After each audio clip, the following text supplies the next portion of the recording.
Jeffrey Epstein, one of the most widely discussed people in the world, especially in the past few months. So why don't we talk about him some more and go over the Jeffrey Epstein conspiracy theories. Now, before we get into the conspiracy theories, let's take a look at the life of Jeffrey Epstein, because to understand the conspiracy theories, we need to know everything we can about Epstein. So Epstein was born in 1953 in Brooklyn, New York. His father worked for the city's parks department and his mom was a school aide. Now, he wasn't some Ivy League golden child. I mean, he actually enrolled at Cooper Union and then later NYU, but never finished a degree. Despite having no degree, he somehow landed a teaching job in the 1970s at the prestigious Dalton School in Manhattan. Now, this is one of the most elite prep schools in New York. I mean, it's a place where the city's richest families sent their kids. So Epstein was in his mid-20s with no college diploma, teaching math and physics to the children of New York's elite. And now you may be asking yourself, how did he pull that off? Well, it was connections. The headmaster of Dalton at the time was Donald Barr, father of William Barr, who would later become US Attorney General under Trump. Now, it's one of those details that, in hindsight feels like a piece of foreshadowing. Epstein's whole life was about getting into the right rooms with the right people. And I mean, it worked. While teaching at Dalton, Epstein impressed the parents of one of his students, a parent who just happened to be an executive at the investment bank Bear Stearns. This connection basically handed Epstein his ticket into the world of finance. No MBA, no degree, but suddenly he's, at one of Wall Street's top firms. So Epstein had no diploma, he had no formal credentials, and yet by the late 1970s, he'd gone from a Brooklyn kid to teaching rich kids at Dalton to working at Bear Stearns. Now, I mean, that's not normal. I mean, for most people, that path doesn't exist. But for Epstein, it was the first taste of what would become a pattern. Skipping the traditional steps, using charm and connections to slip through doors that are usually locked shut. Now, Epstein's entire empire was built on this exact skill. I mean, the ability to insulate himself into elite circles, even when, on paper, he had no right to be there. So Epstein made it into Bear Stearns in the mid-1970s thanks to that Dalton School connection. He started as some junior level options trader, but within just a few years, he was climbing fast. By 1981, he left Bear Stearns under what the company called mysterious circumstances. After leaving Bear Stearns, he set up his own financial consulting firm called J. Epstein & Co., supposedly to manage the money of the ultra-rich. And real quick, I mean, that became another theme in his life too. Every time there's a gap, every time something doesn't quite add up, Epstein somehow manages to land on his feet. Now, unlike normal investment firms, Epstein didn't advertise. He didn't, court dozens of wealthy clients. The story goes that he only handled billionaires, and he had this bizarre rule. If you weren't worth at least $1 billion, he wouldn't take your money. But here's the catch. I mean, nobody could ever really figure out exactly what he did for these billionaires. He wasn't publishing financial results, and he wasn't known for genius stock picks. I mean, instead, his whole fortune became this black box. Some think he was more like a fixer than a traditional money manager, someone who traded in secrets rather than trading in stocks. So let's talk about Epstein's most famous client, Leslie Wexner, the billionaire founder of L Brands, and he's basically the guy behind Victoria's Secret and Abercrombie & Fitch. Now, Wexner wasn't just a client. I mean, he basically handed Epstein the keys to his empire. Epstein gained power of attorney over Wexner's finances, which is almost, unheard of. That meant Epstein could sign checks, he could buy property, he could move money, and all of this is in Wexner's name. It's through Wexner that Epstein got the Manhattan mansion that became infamous later, being one of the largest private homes in New York City. So how does a Brooklyn math teacher with no degree end up running the finances of a billionaire? I mean, that's the $1 million question, or I guess the $1 billion question. Some believe that Epstein had an unusual kind of influence. Maybe he provided access to things that these men wanted but couldn't get it publicly. Others have suggested more sinister possibilities that, Epstein collected compromising information using secrets as leverage. And given how many powerful people kept him close even after scandals, I mean, that theory isn't that far-fetched. But connections weren't just financial. By the 1990s, Epstein had transformed himself into the man of mystery in high society. He threw parties in New York, Palm Beach, and even his private island in the Caribbean. Guests included politicians like Bill Clinton, royalty like Prince Andrew, and billionaires from Silicon Valley to Wall Street. So when you look at his empire, I mean, what was it really built on? You know, not necessarily financial genius, but relationships. Epstein's power wasn't in money alone. It was in who owed him favors, who trusted him, and maybe even who feared what he knew. That's why when we move into his double life, you know, the public philanthropist versus the private predator, it all starts to kind of make sense, almost. Now, by the early 2000s, Jeffrey Epstein had polished his public image into something almost untouchable. To the outside world, he wasn't just another billionaire with a private jet and a mansion. He was a philanthropist, a man who gave back. He donated millions to Harvard, funding programs in science and mathematics. He hosted dinners with world-class academics and Nobel Prize winners. I mean, if you were invited to his Manhattan townhouse for one of these gatherings, I mean, you'd be seated next to big names in physics and biology and even computer science. Epstein loved presenting himself as this intellectual, patron, a guy who was helping to fund the next great breakthroughs. And people bought into it. I mean, Harvard named a wing after him. MIT took his donations. Scientists who should have been wary of his background openly collaborated with him. In fact, after his arrest, some in academia were still defending him because of how much money he poured into research. That's how carefully he cultivated this mask of legitimacy. But while the world saw this philanthropist and social connector, behind closed doors, a very different Epstein was at work. At the same time he was writing checks to university, he was also entrapped underage girls. Prosecutors would later describe his operation as a vast network. His homes in New York, Palm Beach, and especially his private island in the Caribbean weren't just vacation spots. They were hubs where girls as young as 14 were brought in, abused, and in some cases passed along to other men in Epstein's circle. To the public, he was a scientist's benefactor, but to his victims, he was a predator with money and power on his side. And here's where the double life gets even more chilling. Epstein didn't operate alone. Ghislaine Maxwell, a British socialite and the daughter of the publishing tycoon Robert Maxwell, was his right hand. She helped recruit young girls, often under the guise of offering them work or opportunities. I mean, imagine being 15, thinking you're going to land a job as a massage therapist for a wealthy client, and instead you get pulled into Epstein's trap. That was the reality for dozens, I mean, maybe even hundreds of girls. The split between public image and private reality is a part of what made Epstein so untouchable for so long. The elites saw him as a useful ally, someone who could fund projects, throw glamorous parties, and introduce them to the right people. And meanwhile, his victims were invisible, silenced by money, threats, or just, sheer disbelief that someone, this well connected could be guilty of such things. When you line it all up, the double life label almost feels too soft. It wasn't two lives, it was one carefully crafted lie covering up years of systematic abuse. But the contrast is important to understand because when Epstein was first investigated in the mid-2000s, this glossy public persona is part of what shielded him from real consequences. And by 2005, cracks were starting to show in Epstein's carefully crafted mask. His network of victims wasn't as invisible as he thought, and in Palm Beach, Florida, the truth finally began to surface. It all started when the parents of a 14-year-old girl went to the police. They told investigators that their daughter had been paid to give Epstein a massage, and that what happened during that massage was criminal. Palm Beach police began digging, and what they uncovered was staggering.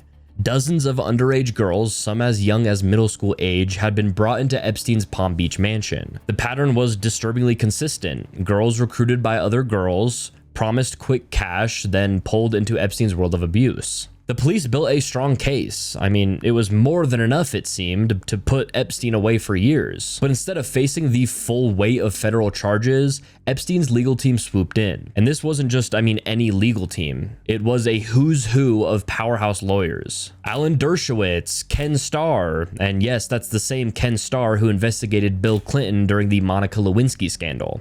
And then, of course, there was other really powerful legal people. I mean, with that kind of firepower, Epstein negotiated one of the most shocking deals in modern legal history. In 2008, federal prosecutors agreed to what's now infamously known as the Sweetheart Deal. Epstein pleaded guilty to just 2 counts of soliciting from a minor. For crimes involving dozens of girls, he served only 13 months in a Palm Beach County jail. But even that, I mean, wasn't, real jail time. He was allowed something called work release, meaning he left the jail 6 days a week, 12 hours a day to work from his office. 13 months in a private wing with a get out of jail card every morning. And it gets worse. The plea deal included a clause granting immunity not only to Epstein, but also to potential co-conspirators. In plain English, that meant the girls he trafficked and the people who may have helped him were now shielded from prosecution. A secret shield, basically, that was written into the agreement. I mean, the deal was kept so quiet that even many of Epstein's victims didn't even know about it until years later.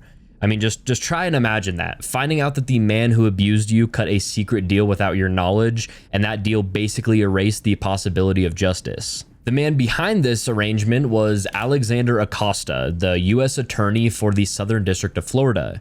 Years later, Acosta would go on to become Secretary of Labor under Donald Trump until Epstein's case resurfaced and forced his resignation. The system had Epstein cornered. Law enforcement had evidence, victims were willing to testify, and yet instead of prison, Epstein walked away with a deal so light it looked like protection. I mean, was it incompetence? Was it corruption? Was it pressure from powerful friends?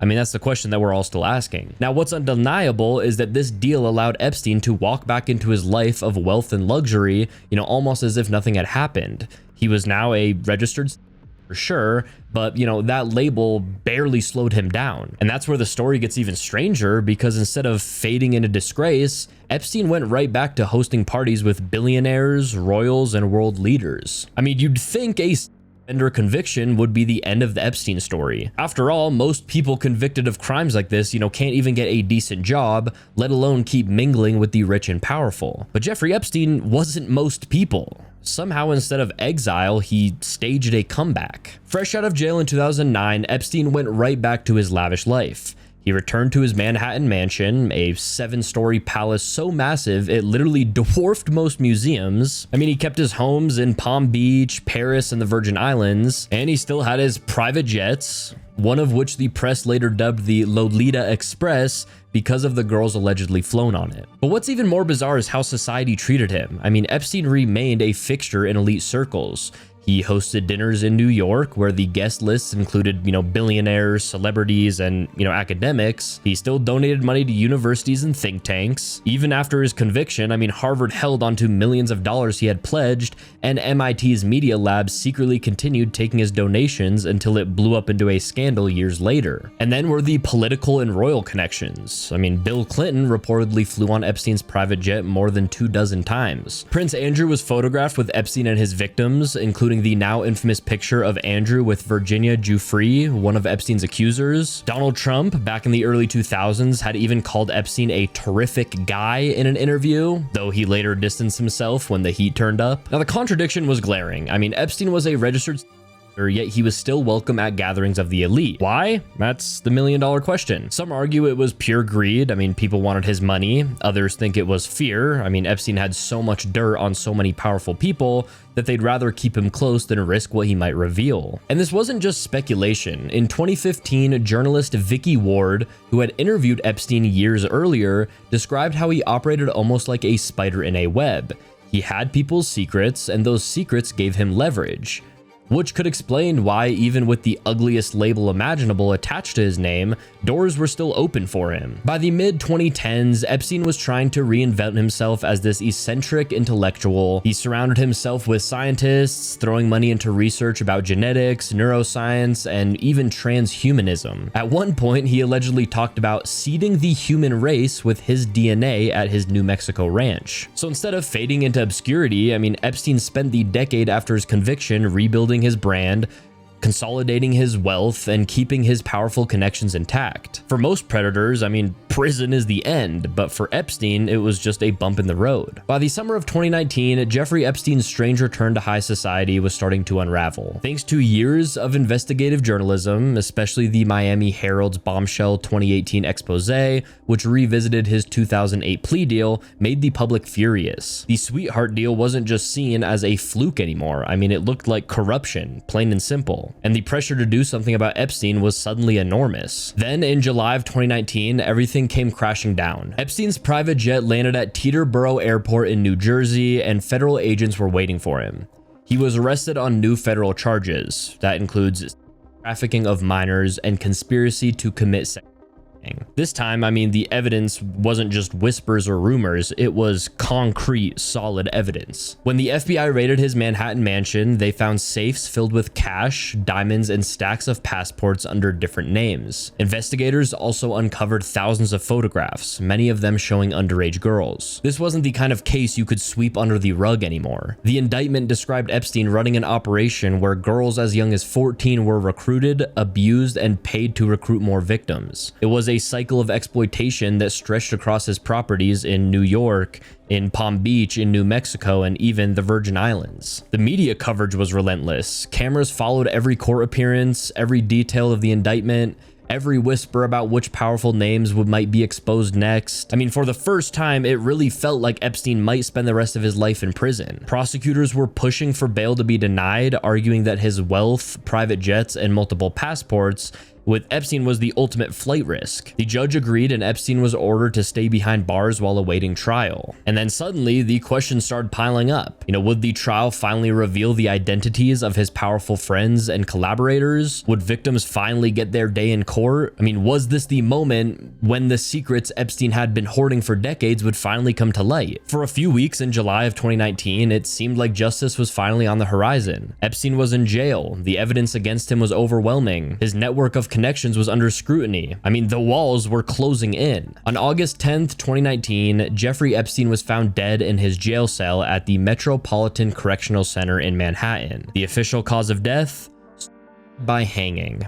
At least that's what the medical examiner ruled. So here's where our first theory comes in. Jeffrey Epstein didn't kill himself. Just weeks before his death, Epstein had reportedly been found injured in his cell with marks around his neck. Jail officials put him on watch, but only 6 days later, he was taken off watch and placed into a regular cell. There was no cameras inside his cell, just periodic checks by guards. On the night that he died, both of the guards assigned to check on him had fallen asleep for hours.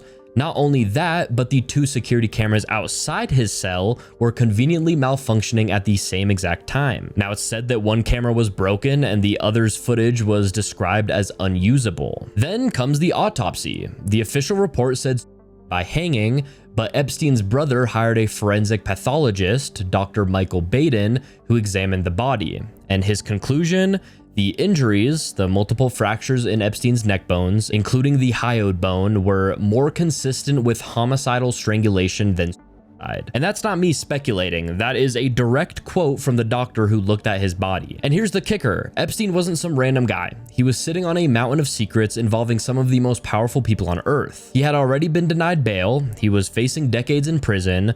The trial would have most likely forced testimony, evidence, and names to come out. So in other words, if Epstein talked, he could bring down entire empires. So when he conveniently dies before the trial even begins, under the most suspicious circumstances imaginable, you can see why people don't buy the story. I mean, conspiracy theories flooded the internet. Memes spread like wildfire. I mean, everyone from comedians to sitting politicians were saying the phrase, Epstein didn't kill himself. For many people, it wasn't even just about what had happened in that cell. I mean, it was about what it represented. The idea that someone with that much dirt on the rich and powerful could just conveniently die before speaking in court. I mean, it felt like confirmation that the world is really run by untouchable elites who can get away with anything. This moment, the death of Jeffrey Epstein, transformed the story from just another criminal case into one of the most, defining scandals of the 21st century. Jeffrey Epstein may have died in 2019, but the story didn't die with him.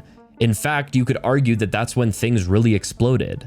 His death left behind a tangled web of unanswered questions, angry survivors, and powerful people still under the microscope. The first major figure in the fallout was Ghislaine Maxwell, Epstein's longtime partner in crime. She had gone into hiding after his arrest, but in July 2020, the FBI tracked her down to a secluded estate in New Hampshire. She was charged with minors, conspiracy, and perjury. Essentially, she was accused of being Epstein's right-hand woman, the one who recruited and groomed young girls for him and his rich friends. Maxwell's trial in 2021 was huge. I mean, survivors came forward and testified in brutal details about what happened. The prosecution painted her as the enabler who made Epstein's operation possible. The defense tried to argue that she was being scapegoated for Epstein's crimes. But in the end, the jury found her guilty on 5 out of 6 charges, including of minors. She was sentenced to 20 years in prison. Now here's where things get messy again, because everyone expected Maxwell's trial to bring explosive revelations about Epstein's clients,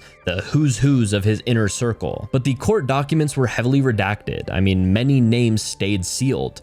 And that left the public frustrated, because to this day, we still don't fully know who was involved, who visited the island, and what exactly went on behind those closed doors. Meanwhile, Epstein's estate, valued at over $600 million, became the subject of dozens of lawsuits from survivors. The Epstein Victims Compensation Program was set up, and hundreds of women came forward. Some even received multi-million-dollar settlements, but others are still fighting for justice, especially against the people who allegedly took part in the abuse. And then there's the ripple effect. I mean, institutions that were tied to Epstein faced backlash. Harvard University had to investigate Epstein's massive donations. Prince Andrew was sued by Virginia Giuffre. That case was eventually settled out of court for millions of dollars, and it effectively destroyed Prince Andrew's public life. He lost his royal titles, his military honors, and basically disappeared from public duty. At the same time, names like Bill Gates, Bill Clinton, and Donald Trump kept coming up in connection with Epstein. None of them were ever charged with crimes, but the association alone fueled endless speculation. And now that we know everything we can about Jeffrey Epstein, or I guess everything that we have been told about Jeffrey Epstein, this is the moment you guys have all been waiting for. Let's discuss some of the conspiracy theories surrounding Jeffrey Epstein. I mean, we already covered one theory, but there's a lot more. So I suppose let's go to theory number 2. Theory number 2, Epstein did kill himself. Now, it's kind of funny that now the conspiracy theory is that he actually did kill himself. I mean, when he first died, it was like, oh, he didn't kill himself, and now it's completely flipped. But just like Epstein didn't kill himself has some strong evidence to support it, I mean, so does him actually doing it himself. Epstein was facing serious federal charges. I mean, he was already a registered and this time the case wasn't just about 1 or 2 incidents. I mean, it was a massive, high-profile federal indictment involving of minors. The evidence against him was strong, survivors were lined up to testify, and the media spotlight was hotter than ever. He was 66 years old, looking at the very real possibility of spending the rest of his life in prison. On top of that, Epstein had already shown signs of being suicidal. A few weeks before his death, in July of 2019, guards found him in his cell with injuries to his neck. He claimed someone had attacked him, but others suspected that it was a failed attempt. Either way, it raised alarms. Add to the fact that Epstein was known for being a control freak. He was a man obsessed with power, status, and appearances. So to him, the idea of being locked in a prison cell,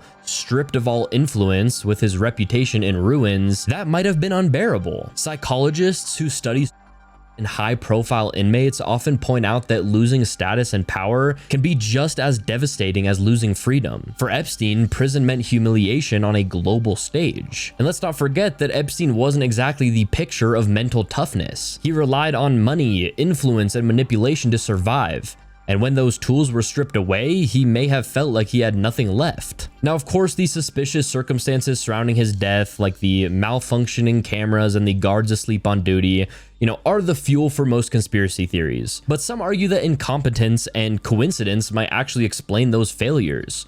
Prisons are notoriously understaffed, guards cut corners all the time, and cameras failing isn't unheard of. I mean, yes, it does look bad, but does it automatically mean murder? I mean, to me, not necessarily. So in this version of events, Epstein saw the writing on the wall, realized there was no escape, and made the ultimate decision himself.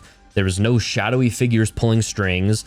There was no secret assassin sneaking in. It was just Epstein alone in his cell, choosing death over disgrace. Theory number 3, Epstein was the fall guy. Instead of painting Epstein as the mastermind behind everything, this theory suggests that Epstein was actually just a piece of a much larger puzzle, and his death was a convenient way to make sure that he never revealed the full picture. The idea here is that Epstein's role in the child ring was actually minor compared to the powerful people who really ran the show. I mean, think about it. Yes, Epstein was rich and he had his island and his planes, but where did his money actually come from?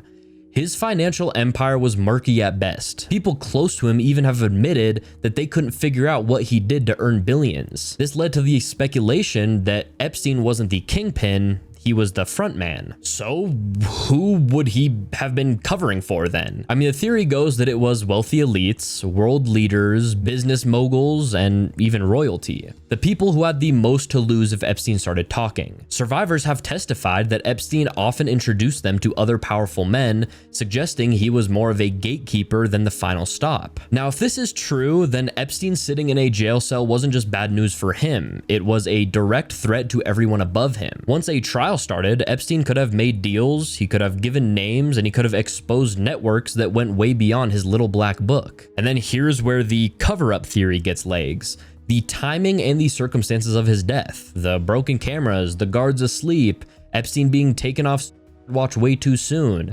It all looks less like a tragic coincidence and more like a planned setup, which I know is, completely just disregarding what we previously just said, but come on, these are theories. But anyway, if someone wanted Epstein silenced, I mean, all they would need is one window of opportunity. Think about it like this. If Epstein was only one piece of the machine, then killing him was like cutting off the weak link before he could start rattling off secrets. It also worked to shift the narrative. Suddenly, everyone was focused on Epstein as the ultimate villain, and when he was gone, so was the chance to uncover the broader network. Some conspiracy theorists even argue that Epstein's death was a kind of sacrificial move.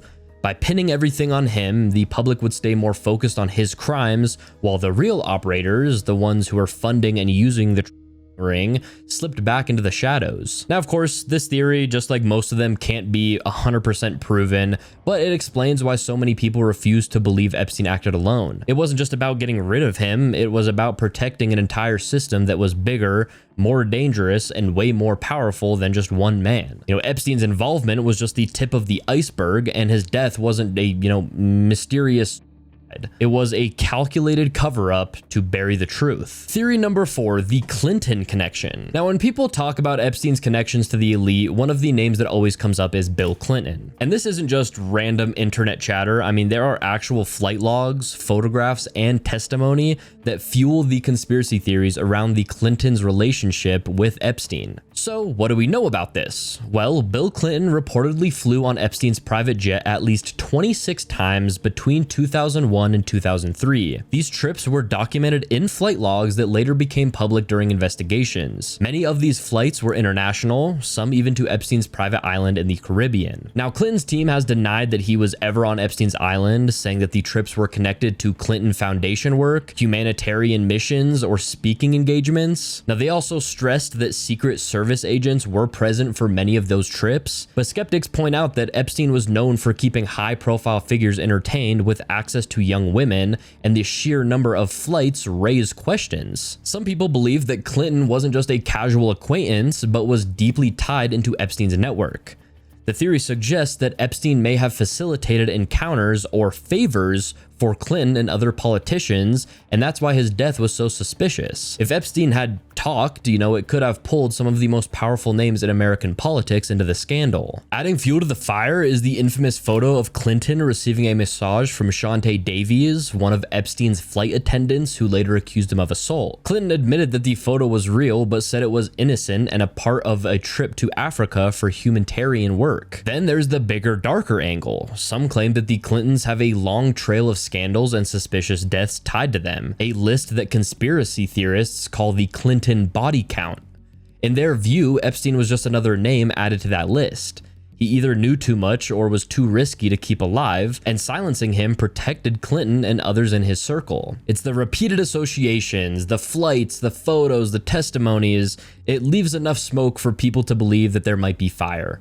And when you pair that with Epstein's sudden and suspicious death in custody, the theory, practically writes itself. Theory number 5, the Trump connection. Now, while Bill Clinton's name often dominates Epstein conspiracy discussions, Donald Trump is never far behind. Epstein and Trump actually knew each other long before either of them became political lightning rods. Both were wealthy, both were New York socialites, and both were fixtures in Palm Beach, Florida. There are photos and videos showing Epstein and Trump together at Mar-a-Lago and other events in the late 80s and 90s. In one resurfaced NBC video from 1992, Trump can even be seen joking and laughing with Epstein at a party, pointing at women in the crowd. That clip has been replayed countless times as evidence of their friendly relationship. Trump himself once acknowledged knowing Epstein quite well. In a 2002 interview with the New York Magazine, Trump said, "I've known Jeff for 15 years. Terrific guy. He's a lot of fun to be with. It is even said that he likes beautiful women as much as I do, and many of them are on the younger side." That quote, unsurprisingly, has become one of the most widely circulated pieces of evidence in the conspiracy world. Some believe that Trump, like Clinton, was directly involved in Epstein's network, that Epstein supplied him with young women and that Trump had motivation to keep him quiet. Others go further, claiming that Trump may have used Epstein's blackmail operation to his advantage, given his reputation for leveraging information against rivals. Then there's also the infamous Virginia Giuffre lawsuit. In 2016, Giuffre filed a lawsuit claiming that Trump assaulted her at one of Epstein's parties when she was underage. The suit was later dropped and Trump denied all allegations, calling them categorically false. On the other hand, Trump has distanced himself from Epstein since his arrest. In 2019, Trump told reporters, "I had a falling out with him a long time ago. I was not a fan of his, that I can tell you." There's actually a documented case where Trump banned Epstein from Mar-a-Lago after a report that Epstein had harassed a young girl at the club. Now, to Trump supporters, that's proof that he cut ties and wanted nothing to do with him. But to conspiracy theorists, that falling out only raises more suspicion. Was it genuine, or was Trump simply trying to cover his tracks once he realized Epstein's world was crumbling? Some even speculate that Epstein's death may have indirectly benefited Trump as much as it benefited Clinton. After all, if Epstein had spoken openly, he could have implicated people across the political spectrum. By removing him from the picture, everyone, including Trump and Clinton, was safe. Now, this theory has gained tons of popularity recently. If you guys follow the news at all, it's been filled with Trump and Epstein. This is because during Trump's 2024 presidential campaign, he told his supporters that if he was elected, he would release the Epstein files. Then, after being elected, no files have come out. Now, people think that this is proof that Trump was in the Epstein files, which, that could be the case. But then people say, well, if Trump was in the Epstein files, then why didn't the Biden administration release them? Well, in my opinion, or I guess my theory, I think everybody is involved. I think that there were or are a lot more people who had ties to Epstein that we just don't know about. That's why the Epstein files won't come out under anybody. Even if Trump wasn't in the Epstein files, I'm pretty sure there were tons of other people in the files that were close to Trump. And the same thing with Biden. Joe himself might not have been in the files, but I'm sure very powerful people that he's associated with were. So that's my take on the whole controversy around Trump not releasing the files. We don't know if he himself is in there or, what he's in there for, but there's, probably tons of powerful people across business, politics, and intelligence that are in there. That's why no administration will release the full files. But that's just my theory anyways. Not to get political or anything, okay? I don't like and I don't trust anybody. And I'll just leave it at that. Theory number 6, Prince Andrew protection. When people talk about Epstein's powerful connections, Prince Andrew is almost always at the center of the conversation. His friendship with Epstein wasn't just casual. It was documented, photographed, and undeniable. And this connection has sparked one of the most persistent conspiracy theories, that Prince Andrew was protected by the British establishment to keep Epstein's secrets buried. Like we mentioned earlier, Prince Andrew was photographed with Virginia Giuffre, the woman who accused Epstein of trafficking her as a teenager. Also, I just want to get this out of the way real quick. I'm probably pronouncing a lot of names wrong, and I'm sorry.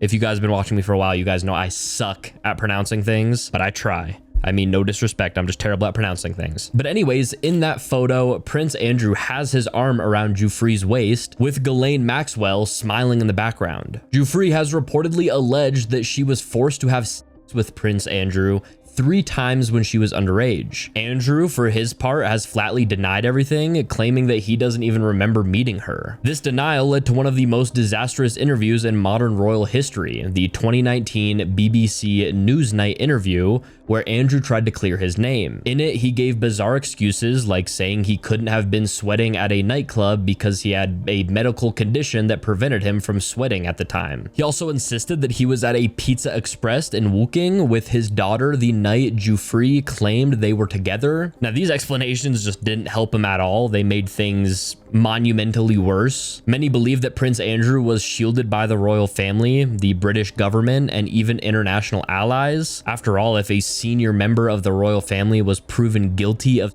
crimes tied to Epstein, I mean, it would cause a crisis for the monarchy itself. Critics also pointed to the fact that while Epstein's other associates faced scrutiny, Andrew faced little to no legal consequences in the UK. Even after the FBI requested to question him in their Epstein investigation, he was never forced to comply. Some conspiracy theorists say that that's no coincidence, that the Crown and the British intelligence agencies stepped in to protect him. Adding more fuel to the theory is how quickly Andrew settled Giuffre's lawsuit in 2022. Instead of going to trial, he agreed to pay a massive financial settlement while still denying any wrongdoing. To many, this looked like a way to silence the issue without risking damning testimony in open court. And then the theory goes deeper. I mean, some believe that Epstein's death itself may have been connected to protecting people like Andrew.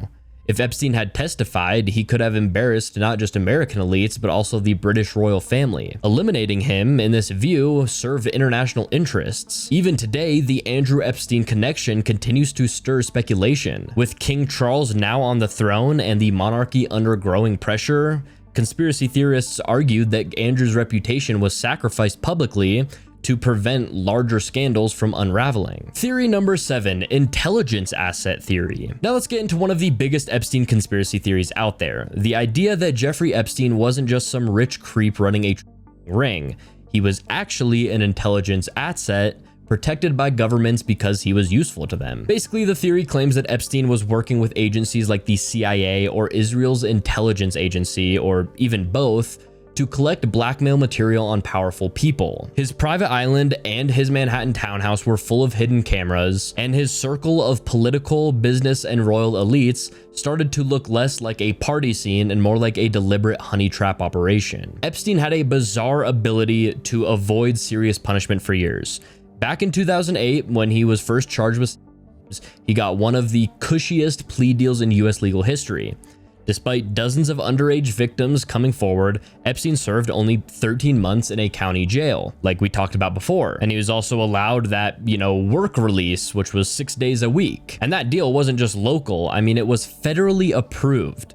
Like I said before, former US Attorney Alexander Acosta, who later became Trump's labor secretary, allegedly told colleagues that he was told Epstein belonged to intelligence and was above his pay grade. That one detail has become a huge smoking gun for conspiracy theorists. If Epstein really had intelligence ties, it would explain how he managed to operate openly for so long while staying protected. There are theories that every bedroom and guest area was wired for surveillance. Some say Epstein and Ghislaine Maxwell lured powerful men into compromising situations with underage girls, then captured it on video.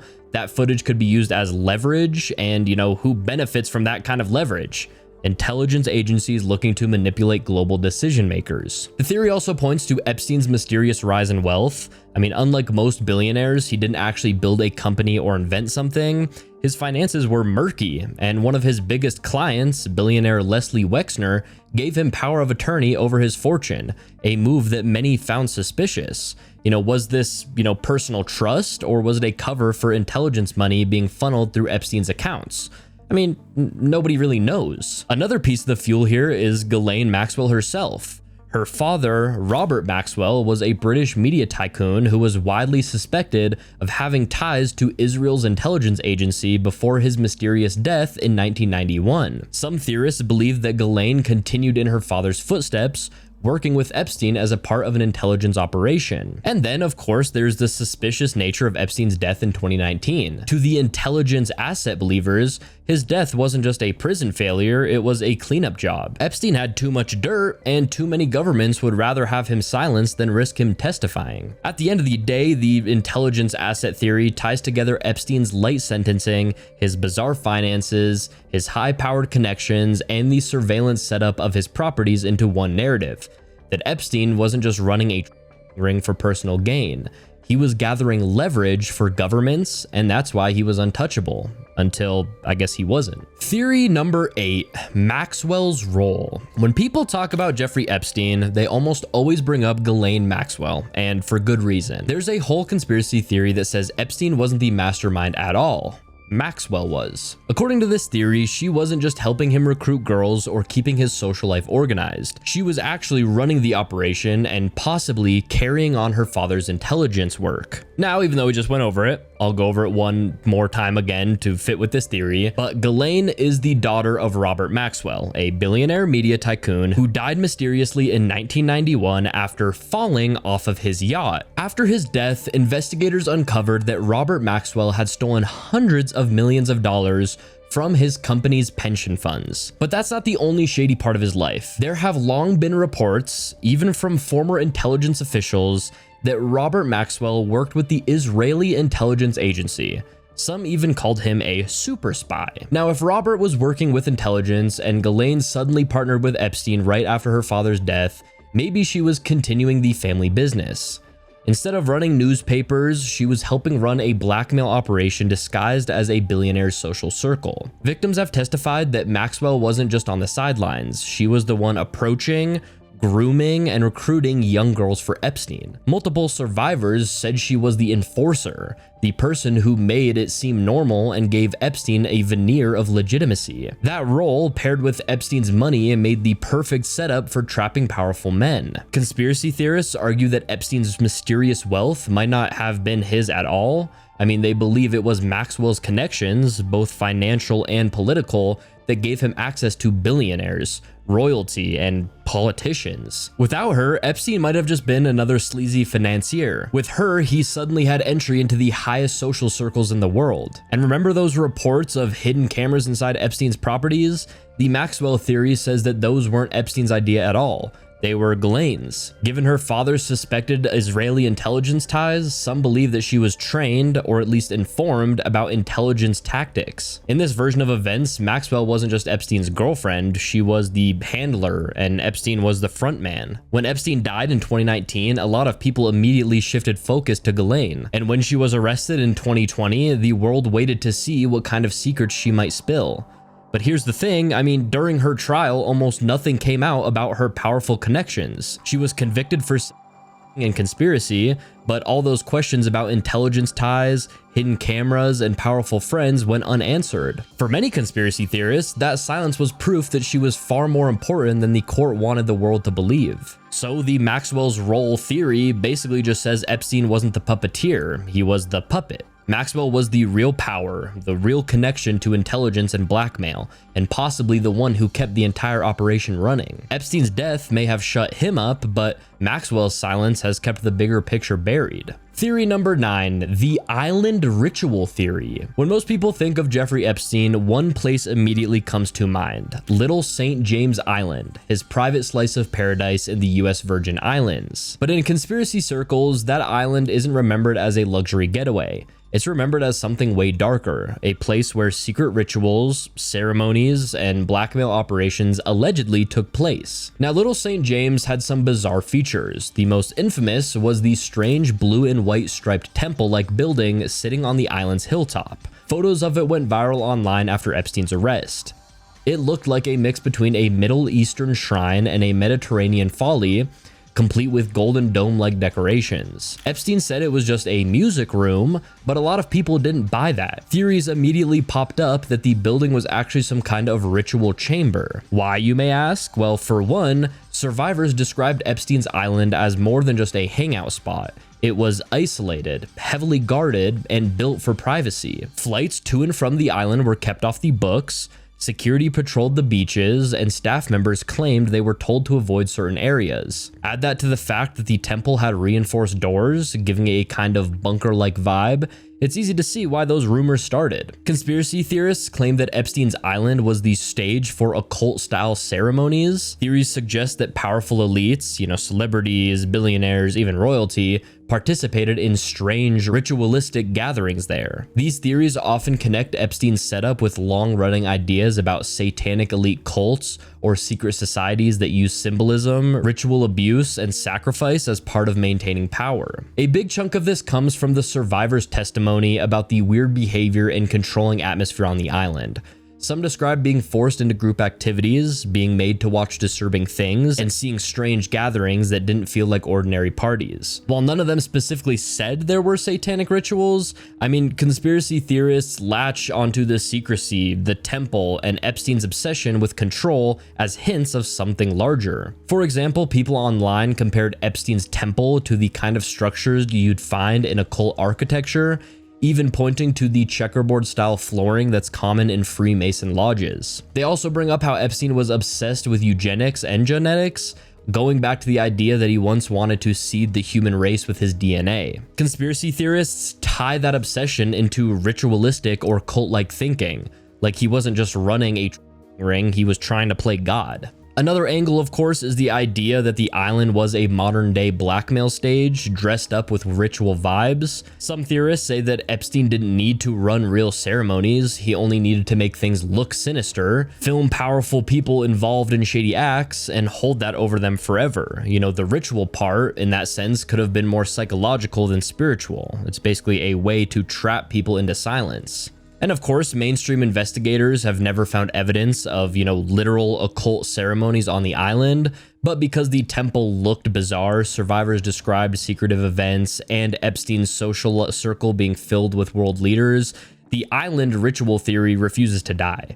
To this day, if you search Epstein's island online, you'll find drone footage of that temple and endless speculation about what went on inside. Theory number 10, Russian involvement. Another theory that gained traction is the idea that Epstein's entire operation, wasn't just about money, power, or personal perversion, but it was about espionage, specifically tied to Russia. Now, Epstein wasn't just a rogue financier, throwing parties for billionaires. Some conspiracy theorists believe that he was being used, or at least protected, by government intelligence as a way to gather compromising material. And the idea is pretty simple. If you can lure powerful figures into situations where they're caught on tape with underage girls, you don't just have gossip, you have leverage. That's the kind of leverage a foreign power could use to influence global politics. Supporters of this theory point out how strange Epstein's wealth was. He seemed to have unlimited money, mansions, private island, planes, but very few people can actually explain where he got his fortune from. Some think this mysterious funding may have been backed by foreign powers, including Russia, as a part of a blackmail operation. His role would have been to provide the environment, the island, the homes, the hospitality, while hidden cameras and handlers collected the dirt. This theory gained steam during the Trump era when talk of Russian interference was at its peak. Some even suggested that Epstein's ties to global elites may have crossed paths with Russian oligarchs, making him a perfect middleman. And given how quickly people in his orbit seem to get away with things that should have destroyed them, conspiracy theorists ask, was Russia protecting him in exchange for the information that he gathered? Of course, skeptics don't believe this. There's no direct evidence linking Epstein to Moscow, and the US intelligence community has never confirmed that kind of connection.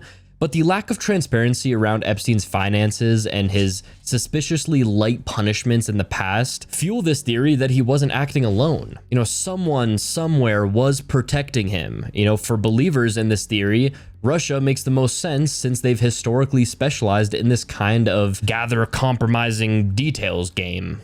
Well, this has been the life of Jeffrey Epstein, as well as 10 conspiracy theories about him. Now, if you guys enjoyed, please be sure to leave a like and subscribe with those post notifications on.